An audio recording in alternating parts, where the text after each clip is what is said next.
Hello, everyone, and welcome to Growing Together, a gardening podcast with me, John Lamb, and Don Kinsler, a lifelong gardener and the North Dakota State University Extension horticulturist for Cass County. Don, how are you doing today? I'm doing great. I'm very thankful for the rain that we've had across much of the area recently, because, man, that is just so necessary to get things growing, and so I'm very grateful for that. So generally, things around the yard and garden are looking pretty good. Mm-hmm. Things are growing. How about in your yard, John? Yeah, same thing. And this rain really helps, especially like mowing the lawn.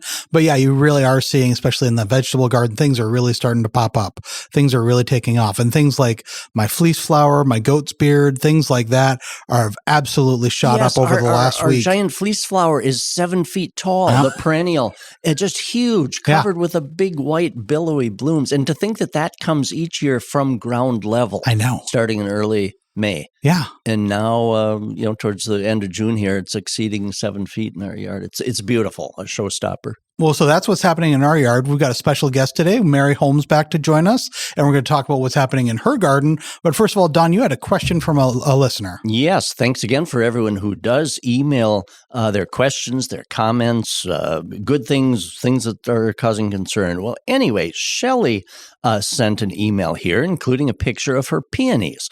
And she says, in all my years of gardening, I've never seen peonies like this. And now I've seen this twice in the past 10 days. Is this legitimate? Were they sprayed with something? What's the story behind these leaves?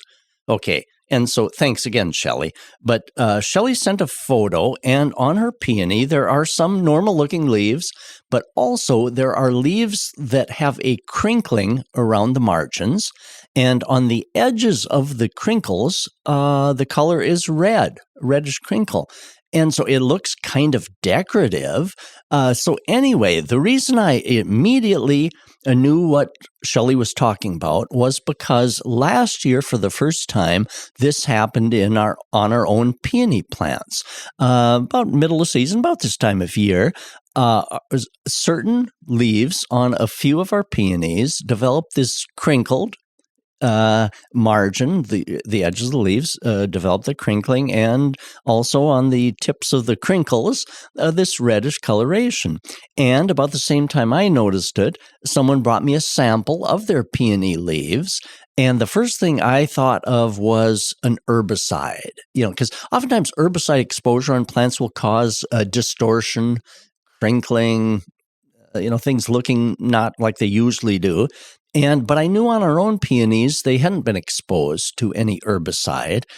And so I consulted with Esther McGinnis, the NDSU horticulture specialist, to see if she knew. She had never seen that.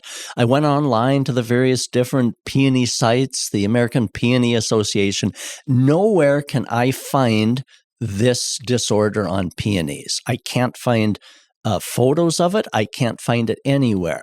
Those of us who have grown peonies for years have not seen it.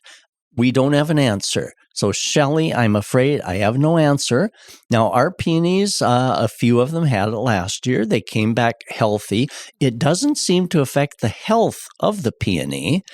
I can't relate it to any of the other common peony diseases.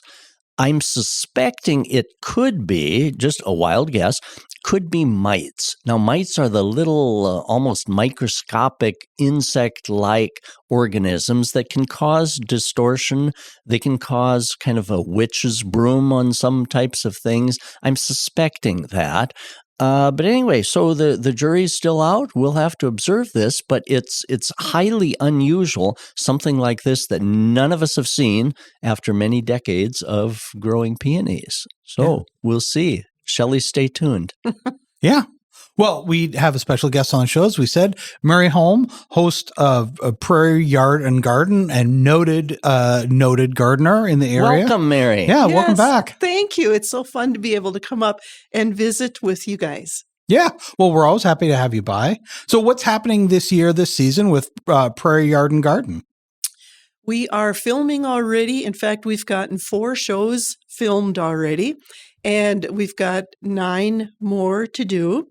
And so we're in full-scale production, traveling around all over and seeing some really neat places, as always. How do you find them? Well, people that will call me or tell me, or I'll read about them. I get asked that question a lot. I bet. And so I will read about them, or I will be visiting somebody and they'll say, well, my yard is okay, but you should see my neighbors down the street. And so I just get a lot of good suggestions, and they're always wonderful. So What's the geographic area? Give our listeners a sense of what kind of area you cover as far as going from yards. How big is your area that you will go out and visit places that you're profiling? It's gotten bigger since I've gotten involved, and now we will probably go into South Dakota and into North Dakota and all of Minnesota, all corners of Minnesota. Though we have not been into the Southeast yet, but next year, that one's on my list for next year, is to get down there and film some shows there. But yeah, we did some fabulous shows in North Dakota, filmed last year, airing this year. We did a great one in South Dakota about the Shakespeare Gardens in South Dakota. Where are those? At Wessington Springs, South Dakota. Where's There's a that? Shakespeare Garden there. Where's Wessington Springs? Well, as I remember it, we got to Watertown and then kept going and driving west for probably another hour and a half. Okay. And it's a fairly small community.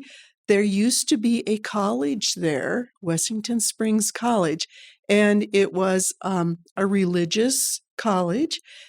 And the professor and his wife really were interested in Shakespeare, and they went over to Europe, and she saw the house at Shakespeare's wife's house, or their house. And when they came back, they built a house, a replica in Wessington Springs, and it's surrounded by gardens, and it has a thatched roof, the only thatched roof in South Dakota, and it's just fabulous. I found it so interesting, and it was just a real fun show to do. So sorry for the long answer, but North Dakota, Minnesota, South Dakota. And that's what makes what makes your program so intriguing, is that you find all these unique things, and so it really keeps us gardeners engaged.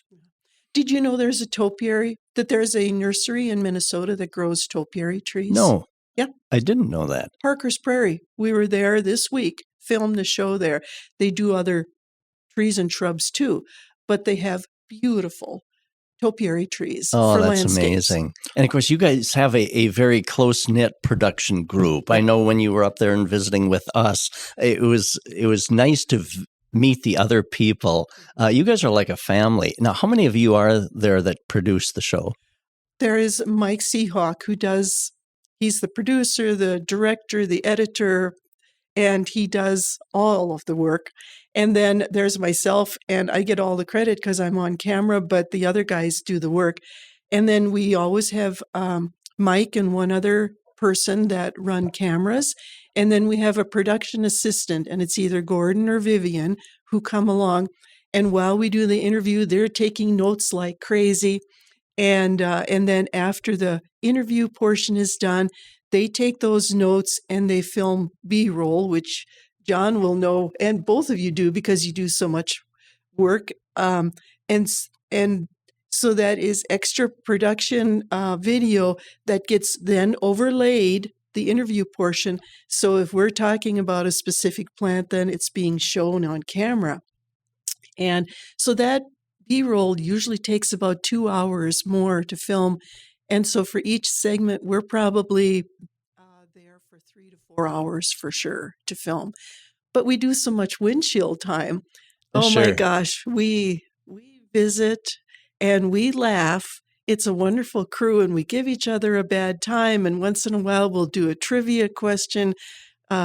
So we And so it's fun to see what goes on behind the scenes that make the show so successful and so popular. I had to look up where Wessington Springs is, and it's about northwest of the Corn Palace and southwest of Hurons, if that gives people a little bit. So it's down by I-90, just north of I-90 in South Dakota. So yeah, about 4 hours from Fargo, but still, yeah, that sounds really interesting. It's great that you find these different places. You find a topiary, you find this Shakespeare Garden. What else is on the schedule for this year?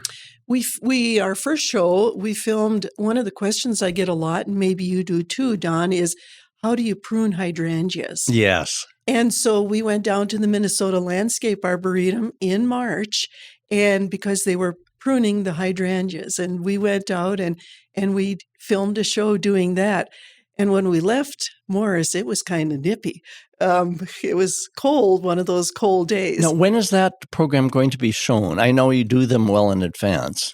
The shows we film this year, and then the shows will actually air next year, starting about mid-January and going until mid or end of April, and then they'll start over again. But if people, they can watch them on YouTube anytime after they originally air. Yeah, because many of these are evergreen. They're going to be popular. Now, that one that's your program on pruning hydrangeas, that is going to be big. That is going to answer a lot of our questions. We did a show on hydrangeas a couple of years ago, just different varieties, the different species and everything.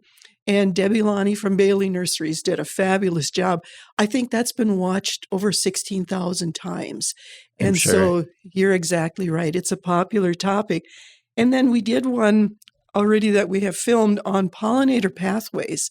And that is a young lady she works for a soil and water conservation district, and they are planting pollinators, plants, in the city of Dawson, Minnesota. And that was so interesting. And then we're going to go back in August because they did plantings in Boyd. And we're going to get to see what the Dawson plants are going to look like in a couple of years. So we're going to have kind of a before, during, and then an after. And I think people will enjoy that. So I think Dawson, Minnesota, isn't that the garden gnome capital of the world or something like that? Yeah. It is. It is gorgeous. If you go, they've got banners throughout the town. It is so fun to see. Well, now, how did it get that name? I don't know. Somebody decided it, and then I suppose with things like that, sometimes somebody decides it, and everyone else gets behind it, and then they make it happen. So, did you see a lot of garden gnomes? Oh, yes, excellent. Yes, there were flags all along the main street, and even when you come into town, there were gnome flags. So yes, it's a thing. That might be worth a trip. Yeah. It's a neat town too. Do you have favorites, places that you've gone to, for work, that you've gone to for the show, and that you've enjoyed so much that you've gone back there just by yourself, just for your own, like just a little trip, or places that you'd like to do that? We have there's a couple that we have visited with, but there's every place we go to, I learn things, and it's fabulous to see these places and the people. And so I guess, people have asked me, what's your favorite show? And it's kind of like, I'm sorry, it's like kids. Yeah. Which of your kids is your favorite? Yeah. Exactly. I can't really pick. Sometimes it's fun to kind of drive back and drive past somebody's place and see what else they've done. Yep. And so I have been known to do that. One of my favorite shows was the one we did on memorial gardens. There was the 3 families that had all lost children, and they started memorial gardens in their memory. That was one of the hardest shows to do, but it was great. Plants are a real way for people to heal. Oh, definitely. And to enjoy nature, and it's good for people. Well, and you think about it, because you have to go outside, you have to get down on your hands and knees often, you have to work, and so it gives you something. people who are going through stress or who are going through tough times, one of the things they are told often is do something. Do something. Get your body active. Do something. Get your mind engaged in something. And so gardening is a great thing for that. I think we can all agree on that. Definitely. Whether it's vegetable gardening or flower gardening or anything like that, pollinator gardening, where you can see things too, is just what a lift that would be. Yeah, it's a great thing. And of course, Mary, besides your involvement in the show, you've done a lot of gardening over the years. And so how's your spring gardening going? Now, I know you're always busy filming the show, but do you have time to do your own gardening and everything, I hope? Yes, not enough time. No, but, none of us do.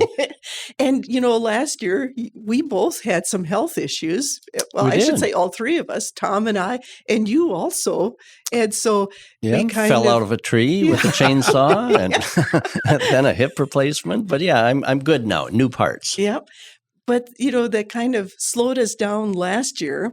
And so this year is kind of a catch-up year where that weeding, to try to catch up on the weeding. But yes, and unlike some people, I enjoy weeding. To me, I do too. It's just I describe it like eating popcorn. Once you kind of start and get into it and you get the weeds when they're little and tiny, it's rewarding. You kind of just keep going and going until you get them all. Yeah. Or at least that's the attempt to get them all. Or until you've just zapped of energy, yeah. That was kind of me last night. I zonked into bed and I didn't even move until this morning. So, but you stand up, when you're from your weeding, and you look back at what you did, and you think, okay, that looks really nice. Yeah. So, tell us about your own yard and garden. Are you into vegetables, flowers? What are some of the things that catches your own interest? I love to garden and flower and vegetable. And so we always have to have certain plants. I like my celebrity tomatoes. Yeah, one of my favorites. And then I also like to have one or two pepper plants. And I really, really, really like Anaheim peppers. And because I make pickled green beans, and those Anaheim peppers, I'll put some of those along in, and it's just enough to give them a little kick. Yeah, they're not super hot, but they have a little bit of a bite. Exactly. Yeah. Yep, they're really good. So I always have to have one or two of those plants. And then I just like to experiment. So this year I planted a cucamelon. And tell us about that. I've heard of it. I haven't grown it. Well, I had seen one, and I just thought, they're so darn cute. They're like miniature melons. Taste like cucumbers. Oh, and so you've tasted them. Yes. Oh, sure. And so I just thought that they were so cute that I wanted to try them. So I try that. And so both my vegetable garden and our flower gardens are kind of an experiment. I have to have the old tried and trues, but I also want to try some fun new things and compare varieties. So one of my big things this year is I've always got to have our Supertunia Vista bubblegum petunias. Oh yes, that's a must. Yeah, I love those. But there was kind of a kerfuffle with the bubblegum petunias and the garden centers that grow them several years ago about having to use certain pots to grow them in. Oh yes. And so then some of the garden centers, it didn't. They had to buy all these pots that they didn't end up using because they put the plants in hanging baskets. So it was a bigger expense. And so then there's been companies that have been trying to breed varieties of pink petunias that are as good as the Supertunia bubblegum. And I was told that Deco Max Pink is a substitute. I'm trying it. You too? I'm trying it this year, yes. So are you putting it in pots or in the ground? In pots. Okay. Did you grow? You get it from seed? It's cutting grown. It's cutting, both are cuttings. Yeah, it's a new All-America winner. The way that I got it was I do some displaying of All-America gardens varieties. And so this year they sent me plants of it to trial. And so it was rated by the judges as comparable to the popular Vista bubblegum. And so anyway, it wouldn't have the requirements to go in that specific brand of pot. And so it's going to be interesting. And so since it's being marketed as a replacement, or not a replacement, an alternative to the Vista bubblegum, which is that wonderful pinkish, very prolific wave-type petunia. And since it's being marketed as that, but it is vegetatively propagated, meaning you can't grow it from seed, which would be simpler for many of us. So anyway, I put it all in pots. Pots and planters. I'm not trying it in the ground bed, because that's usually not the way that you purchase them. So since they have to be purchased by plants, usually they're a little expensive. So you'd usually just buy what you need for a planter and maybe not put it in the ground. Although it'd be fun to try in the ground too. I'm doing both. I'm doing in the ground, and I'm doing a hanging basket of it also. And I've got the bubblegum in one hanging basket, and right next to it, I've got the Deco Max pink. Oh, interesting. So how do they look side by side now? The Deco Max is catching up. Okay. So far, the Vista has outperformed the Deco Max. Okay.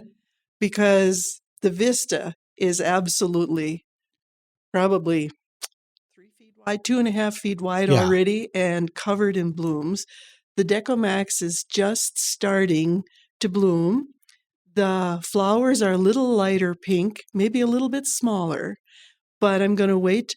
Ask me at the end of the season or next year or whatever. You'll have to send us pictures. So they are right next to each other. They're in the same soil. They're in the same size pot. They get the same fertilizing. So perfect study.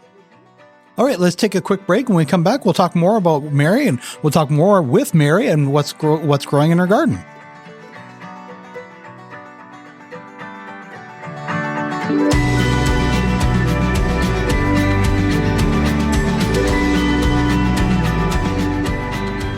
Get 3 months of local news for just 99 cents a month. You'll get unlimited access to the news you need to stay engaged and connected to your community. Visit inforum.com/subscribe now to get 3 months of local news for only 99 cents a month. All right, we're back. We're talking with Mary Holm about what's growing in her garden, and let's just go from there. What else are you excited about? What else are you working on this year? One plant, and it's going to be hard to get a hold of. Maybe next year it'll be a little easier. But last year I got it as an experimental plant, and that is Helianthus Sunfinity Double Yellow Sunflower. Okay. And it's not like a 5-foot sunflower. It's one that I put in the pots last year, and I loved it so much that I checked greenhouses all over in order to be able to find it. And I started calling like in the wintertime, are you going to carry this? And most of them said, no, but I did find 3 plants at Cheyenne Gardens here north at Harwood. And so that is a plant I highly recommend because it probably gets about, 3.5 feet tall. I use it as a thriller in my pots, and it starts blooming early, and it blooms through the entire season. Tell us the name again. It is called Sunfinity Double Yellow. I'll have to try that. Double Yellow, and it is a sunflower, and it has the darker center with the bright yellow petals. But like I said, it grew in spite of me.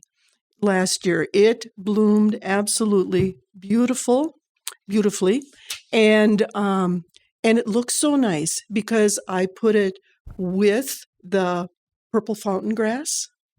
Oh, sure. And so then you have these plumes back behind it. You've got the yellow flowers, and then you can use whatever you want for the filler and the Oh, spiller. beautiful. Eh, Sunflowers are popular now. Even in the cash and carry bouquets that you see in grocery stores, they often will include sunflowers with that. So in a planter, I can imagine that's beautiful. It is. I will try it. And you can cut them and bring them in, and they last in a vase for a long time. So it checked all the boxes for me. So I really want to Does that recommend look it. right? Yep. So pulling up a picture here That's of the beautiful. Sunfinity sunflowers. Infinity. And Beautiful. we have wind at our place. Oh. Lots of wind because we live right on kind of the edge of town with a highway going past. And it stood up to the wind, never once broke down, never once broke off. So it was good. So I also have to kind of be careful what I use because of the wind. Sure. And so, there's some plants that I like and recommend to people if they have a lot of wind. With that plant, do you get a number of stalks? And Yes. So, okay. It branches out. So you don't get just one sunflower. It comes up and then it breaks. And so then you always have 4 to 5 blooms on there at a time. And then, so does it, and it'll keep reblooming. It'll keep, so Yep. It would be great for cut flowers then, because you can keep processing it. Good idea. Exactly. Yeah. Great. So that is one that I have found. And I think it's maybe a little difficult for greenhouses to grow. And you will know this because we were involved in it. And in the spring, it's dark and cold in our greenhouses. Kind of opposite of what the sunflowers would prefer. Right. And they like it warm and dry. And so then I think they are a little bit harder to grow for the greenhouses, which is maybe why they weren't as available. But Sure. if you can get it, I highly recommend it. Super. Good to know. That sounds like a fun one. Are there some other things that you're working on or trying, or some desirable plants that you'd like? Oh, I always have to have torch tithonia, the Mexican Torched Ithonia? torch tithonia. Oh, Tithonia. that's been around forever. It is. Yeah, a wonderful heritage plant. It is. But the monarch butterflies love that as much as I love ice cream. That's And so you have to have that in your flower beds or in your pots. It doesn't do really good in the pots, but in the flower beds, it is fabulous and it gets these beautiful orange flowers. And the monarch butterflies love it. And because it's in Mexico, I think that they are... Oh, sure. They may be accustomed to encountering that on their flights. Yes. Well, and it looks like, I'm just looking at some pictures online, they can get quite tall. They do.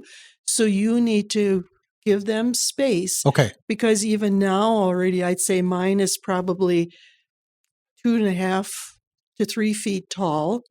And it'll take a little while to start blooming because we haven't had a lot of heat yet. So wait till this weekend and then it'll take off. But again, once it starts to bloom, it'll keep on blooming until frost. And it gets really nice orange flowers that, again, if you cut them, they last quite a while, but the monarchs love them. The Oh, last that's great. time I saw Tithonia torch was a number of years ago at the Congdon Mansion in Duluth. Oh, wow. Oh, Okay. yeah. They, in their gardens, they do a lot of period type plantings. And so, Tithonia has been around a long time Well, and well worth still planting. Duluth, you don't really think of it as being warm. It's No. it's quite a bit more moderate than we are here. It is. But if you've got enough sun and the direct sun, it would be just Exactly. fine. Yeah. And Wow. in the summer, yeah. Yeah. And so this is really something that's for a bed garden, not for pots, right? Right. Yeah, because Yes. it gets This is quite because big. of its height. Yeah, Yeah. I know. Exactly. Even there in Duluth, it was overhead high. Oh, really? Wow. Yeah, so it was quite dramatic there. Oh, Well, of mine- course, I'm not that tall, so it was at least my head. and mine don't get that big. They probably don't get the perfect care that they do at those gardens. Well, they have people. Right. Yes. Right. Anything else, Mary, on plant wise that you're? Well, you guys will laugh at this, but at our house, we have lots of pots. I think like 16 or 17 pots at least. And we have Mary pots. And this year we have Tom pots. I think that's a great way of going about it. I think that is. That's true. And you guys, doggone it, but Tom's pots are looking nicer than mine are. Okay, now how Maybe do you that's just for now. Maybe how then how they do you catch up. divide that? Is it different types of plants, or do you each just care for them? Well, we tend to go shopping together. And no, Tom, we care for them together. He does the fertilizing. And I'll tell you, that man can grow plants like, it's a gift.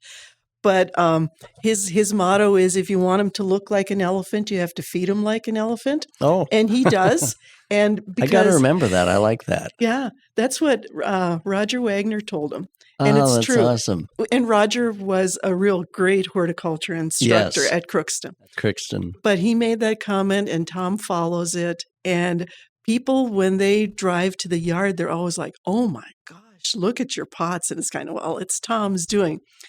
But we go shopping together. And so then when we go to a greenhouse or garden center, he'll sometimes say, I'd like to try this. I'd like to try that. And so that's what we did this year. He grabbed the plants he wanted to use for his pots.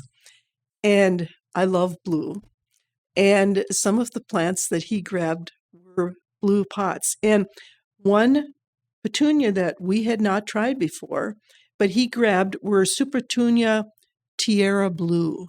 Okay. Oh. And that is absolutely gorgeous. Now, is it a kind of a deep navy blue? Some of the petunias called blue are kind of a deep, very deep navy blue. Others kind of are more of a sky blue. What shade of blue is that? I'm curious. I'd kind of call it maybe a violet blue. Oh. But it is a pretty shade of blue.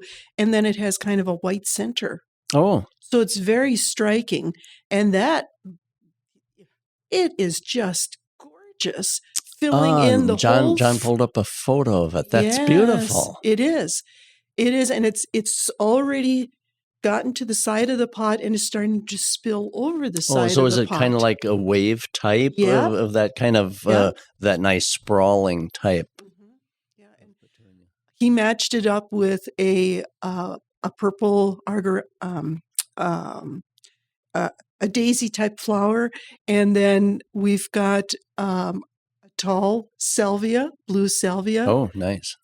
Because again, we got to have our plants for the hummingbirds. Yep. And that one is a real great one for the hummingbirds. And so he put that together in the pot, and along with a couple of other fillers for contrasting colors, and it's just beautiful. And he's feeding them as he would an elephant. Yes. Oh, can you tell us what is his secret formula of fertilizer? Does he have one that he prefers, that he uses? I think it's usually a pretty balanced one, kind of water soluble type that he applies. Soluble. Mm-hmm. Oh, sure. Kind of like maybe a 20-20-20, but you maybe have to ask him the correct formulation. But he has huge containers, and he mixes up at a batch at a time, and then he starts fertilizing now already. He fertilized last night. And then as the season progresses and the plants get bigger, he makes it stronger. Oh, how often? Probably now. See, I'm jotting all this down. I've got. See, this is our opportunity to learn. My opportunity. Well, you should get Tom because, like I said, he's the master. So how often? Probably now. Probably once every 2 to 3 weeks. Sure. And then a regular watering in between. Plus, we start with a timed release fertilizer tablets in the soil when we plant, and there's different kinds and different formulations. And then as the season goes along and it gets hotter, he probably goes to once a week with a stronger fertilizer. Oh, that's interesting. Does he apply like with watering can? Yes, he mixes it up in his big jugs and then pours it into the watering can and then walks over and does each of the pots and hanging baskets and everything. And then sometimes he uses a hose-on sprayer too. Oh, sure, yeah. I like mixes those. that and gives them a shot with that too. So for that, you have to check with him for the fertility. Boy, because but those elephants are going to grow. Right. Yeah. I'd like to see some of these pictures. These sound great. Oh, you should see. Thank him for those tips. That's great tips because we all wonder, kind of how much, how often. Yeah. So thanks. I can picture. Well, at the beginning of the season, they don't have the root system yet to be able to handle True. a lot of fertilizer. And so he goes with a weaker solution. And then as time goes along and the plants get bigger and need more nutrition to stay beautiful. It's wonderful advice. Yeah. So then he'll go for it. And our pots at the front of the house, we have an entryway, and the rule of thumb is at the doorway, you want something that's about a third the size of your house. And so our not our hanging pots, but our pots at the front of the door, they will easily be halfway up to the entryway because they are just so beautiful and big and beautiful. People can see them from the highway. Well, what diameter a pot would that be? A good size? 2 foot, at least 2 plus. 2 feet. Sure. They're big. They're big planters, yeah. Yes, they're big planters, and I fill them up. So they end up filling out nicely and quickly, and so then they need more nutrition too, which makes a big difference on how many plants you put in. Yeah. So what are some of your favorites to use? Like, what are some of your favorite annuals? Let's start there. Well, I like the purple fountain grass.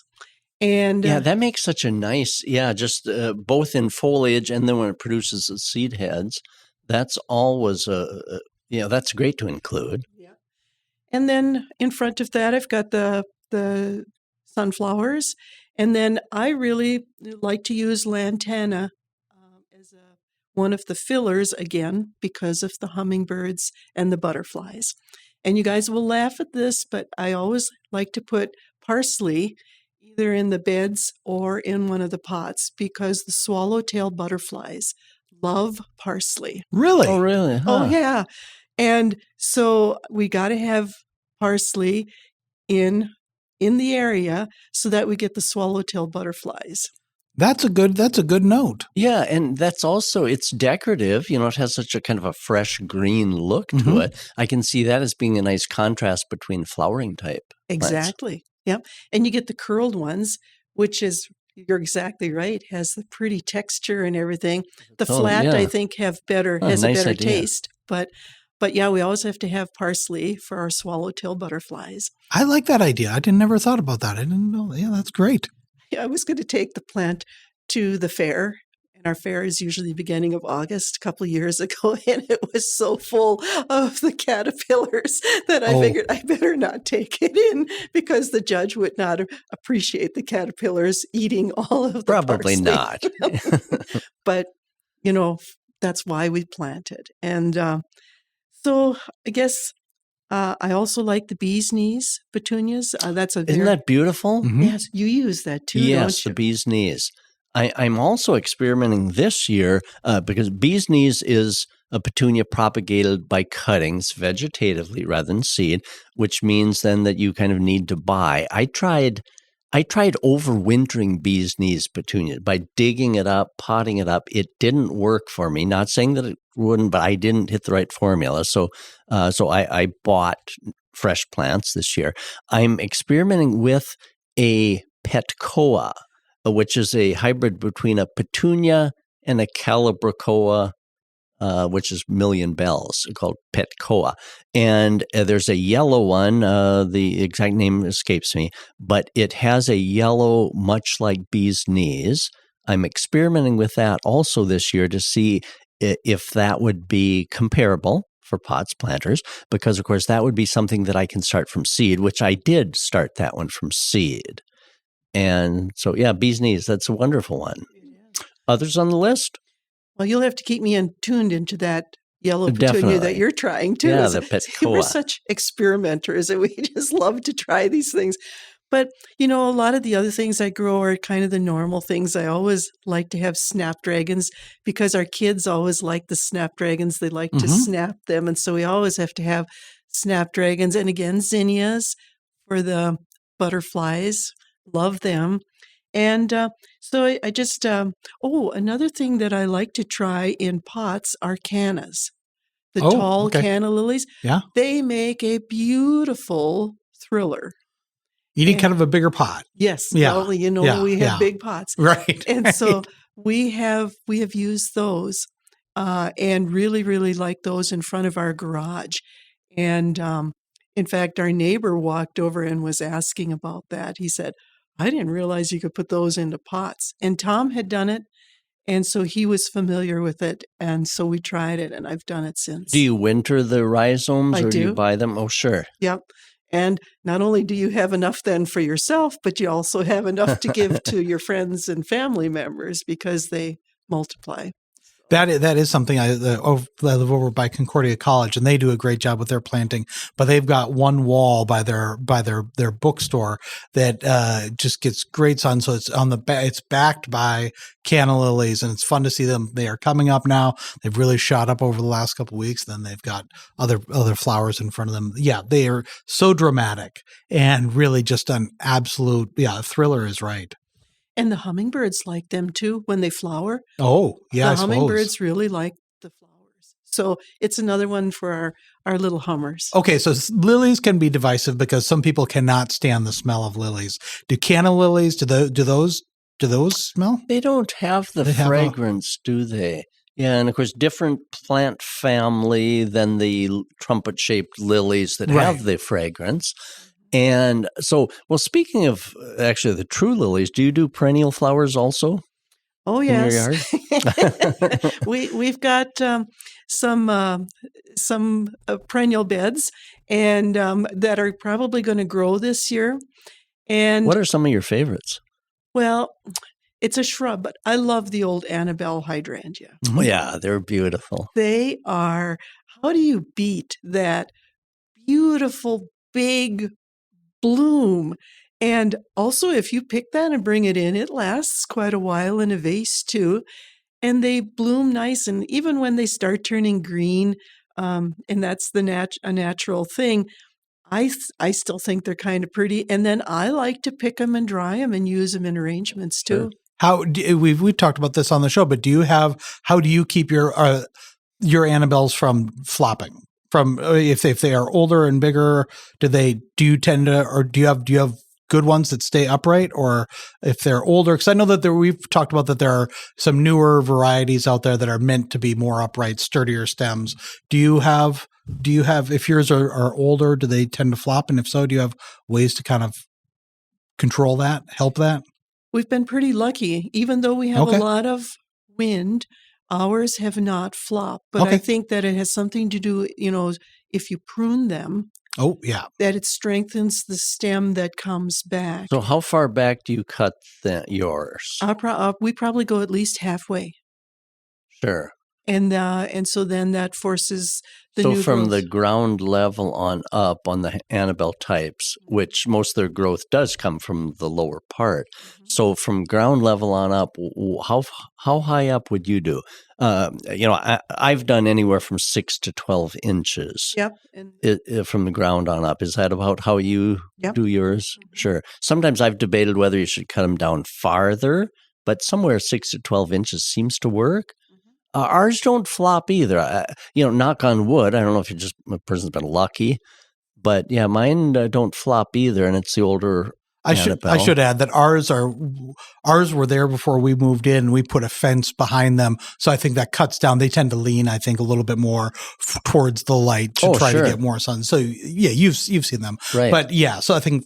To me, that's what I wonder about. But I do know that we've talked about this on the show, that there are newer varieties that stay upright better. Yeah, I think flower that can be full something is one of those. Yeah, that's the one that we talked about. To have stronger stems. Yeah. I've been somewhat concerned, and please don't let people keep from trying them, but the Annabelle is hardy.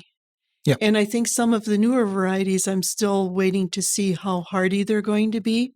Because our neighbors planted 3 or 4 of them, of the newer varieties, last year, and every single one of them died. Ooh. But it was not a good year for overwintering, as you've probably gotten lots of questions. We have. We've talked about that, the winter injury on many types we of lost things. A number of things. Yeah, snow, little snow cover and very cold.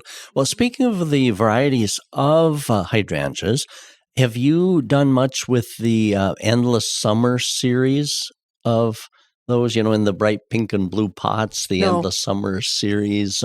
There's a number, 4 or 5 in that series, Endless Summer being the original one. I have not done those. Have had not seen anybody have good luck with them around us with the old endless summer. Now, the newer varieties, I have not tried those, and I have not visited with people who have tried the newer ones yet. But in my case, I think I'll wait and see how they do for us. Well, for example, to reiterate what you're saying too, is when you drive around Fargo and look at hydrangeas, what hydrangeas do you see? You see the white Annabelle types. You see the panicle types with the cone-shaped flowers. You see them doing well, thriving. You do not see the pink and blue, the deep pink, the deep purple, the deep blue ones that are pictured in that series. You do not see those around. Right. And not saying that some people don't have them in a protected spot in the backyard somewhere, but you do not see them proliferating the way you do the others. Right. And down in the Twin Cities, that's farther south and it's more warmer than where we are out here. Isn't Zone 5 tickling the south of Minnesota, I believe? Supposedly. Supposedly, yes. But Tom always says the plants don't read the same books and see the same maps that we do. So, yeah. Well, all right. Let's take another quick break and we come back more with Mary Holm.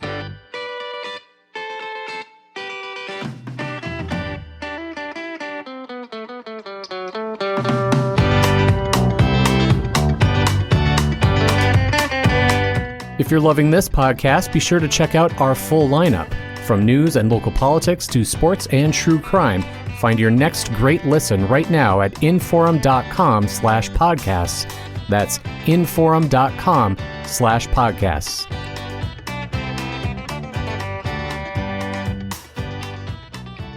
All right, we're back with our old friend Mary Holm. We're talking about what's happening in her garden, and for to give people an idea, you used to have a garden center, right? We did. Yep. And where was that? That was at Nitchie, North Dakota, and we had a garden center for over 20 years. Okay, so and how long have you been gardening, would you say? Oh, gosh. Probably ever since I could walk, because, you had to go along with Mom when she went down to work in the garden. That's exactly the way I was introduced at age 4 or 5, something like that. That's how so many people got started and learned how to. On us out they were out in the garden. You get to pick the peas and things like that. We caught the infection. Yes. The best infection in the garden, exactly. The one that you want to get. Well, so how have you, what would you say about how you've seen things change over the years? What are some either trends or what are you noticing that things are different from they were 20, 30, 40 years ago? We grew up with gardening. Don and I, and, we all three grew up with gardening and big gardens because we all raised what we ate. And now I think people have less time and less interest in doing that, maybe to some degree. And so I think that the gardens have gotten smaller, and therefore I also think that maybe people will grow a lot more or try a lot more things in pots rather than having a big garden space. We might have a tomato on the patio or a pepper plant or an herb garden, but we don't have a great big garden that has to be tilled and everything. So I think that has changed. I think the breeders have responded to that and developed more compact varieties.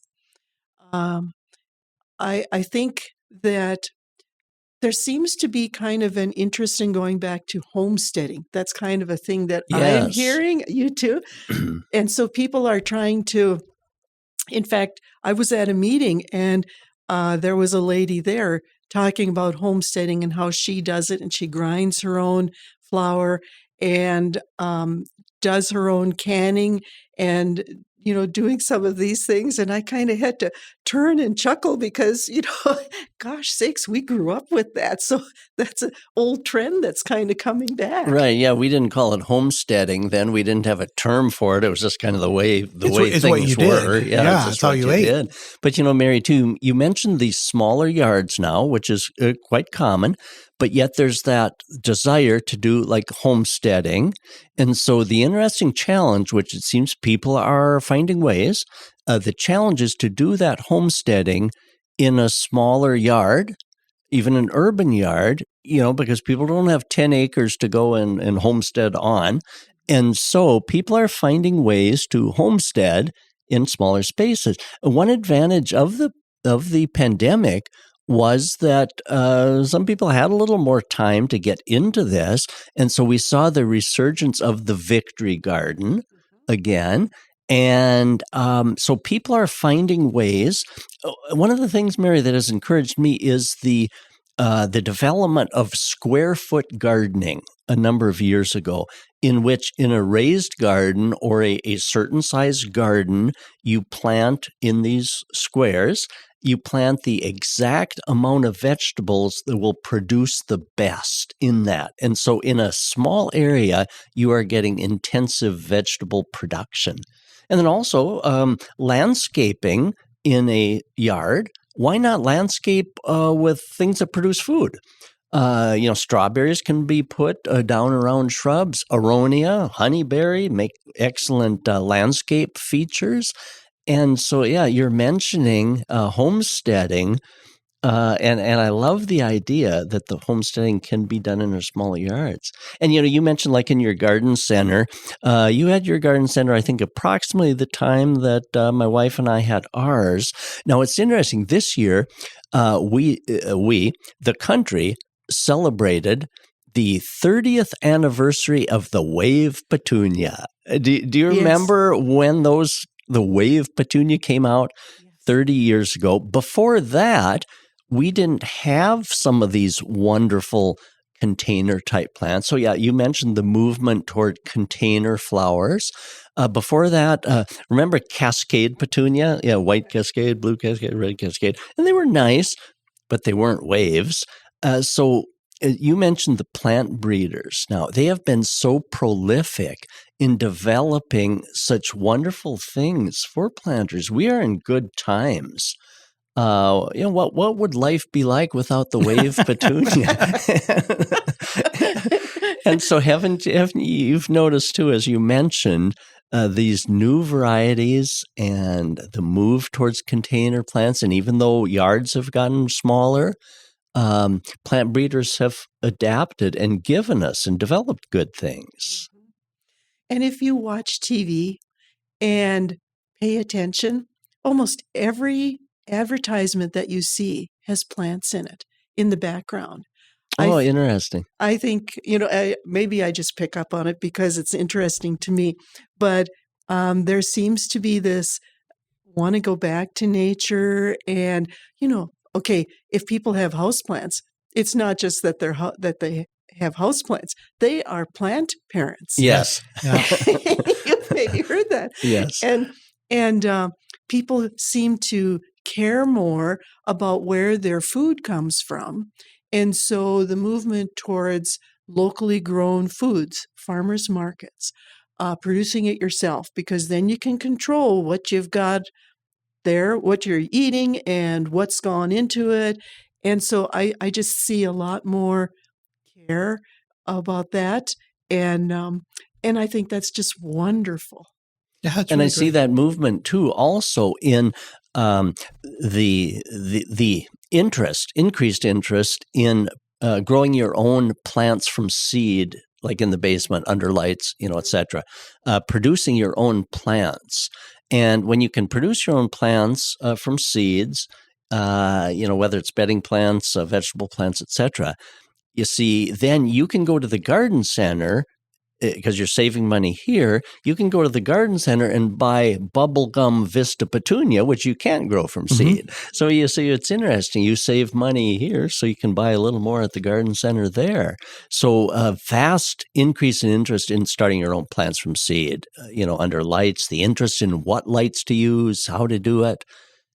And so it's, interesting times. Anything else that you've noticed kind of on the, your years of gardening and the garden center trade, any other trends you've noticed?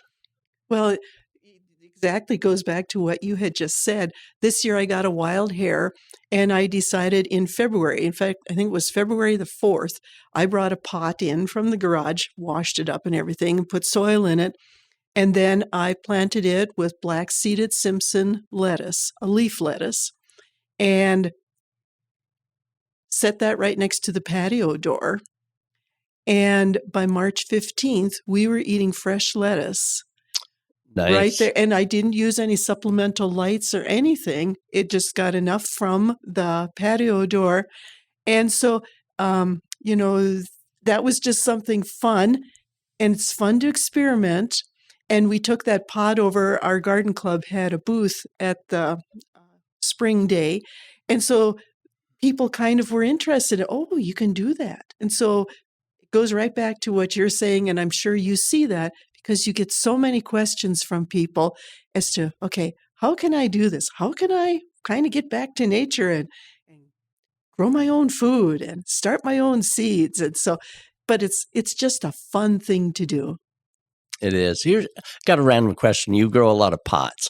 Do you save the soil from year to year in those pots, or do you dump it and start fresh? No, we save it. Yeah, we do also. We save it, and we've had no trouble at all. We will scoop out probably the top 6 inches of soil and then take all of that and put it into another pot, because pots tend to multiply. Yeah. That's exactly. And so that's exactly right. And then we put new in and mix that new and old, and we've not really had any trouble. And that does work perfect. The reason I asked was that's a common question that people with containers have. So yeah, thank you. Good information. But we leave the pots outside over the winter. Sure. And do you turn them upside down or anything? No, and we don't, but we cover them with an old tarp. Oh, okay. And we put them in kind of a protected area under one of our big old spruce trees. And so and of course, you remove all the old plants. Yeah, we clean it all so out. You get them all cleaned up really good in the fall, and then they're ready to go for spring. Yeah, then we haul them up underneath the tree and cover them with a tarp and put tarp straps around them. And then in the spring, bring them back down and scoops them out and put some new in, and then we're ready to rock and roll. So, all right, Mary, this has been great to have you on the show again. I really appreciate you coming up and sitting in with us. Well, it's so great to come and visit. It's so fun to visit with people that love plants. Fun to compare notes. Well, exactly. And we've learned a lot. I'm going to look up the Sunfinity. There's a couple other plants we talked about that I'm really curious to read more about and look up and see if I can find a place in my garden, or maybe I'll have to get some more pots. Always great discussion. All right, Don, if people have any questions for you, either about any of the plants that we've talked about or anything in general, what's the best way that they can reach you? Best way is to send me an email, donald.kinsler, KINZLER, @ndsu.edu. And if they can, they should send a picture. Send photos. Always great. And, if there's challenges people have, send those. If something's growing extra well, send those. If you've fed your things like an elephant and your plants are growing as large as an elephant, Mary, we're going to too. challenge you. Not only have you been nice enough to come up and sit with us, but we're going to have one more ask, which is that can you send some pictures? We want pictures of your and Tom planters, but I also want to see your comparing of the petunias. Okay. It would be great to see a side by side of those, and we will share those with our listeners. We'll share those on our page. I can do that. No problem at all. Great. Thank you so much. Thank you, Mary, for joining us. Always a pleasure. So fun to come and visit. And thank you, Tom. Thanks, Tom, also for his inputs on this. I made notes on the fertilizer. Yes. Yeah, maybe he could send that along too. All right, Don, we'll talk to you next week. Thank you, John, and thanks everyone for listening.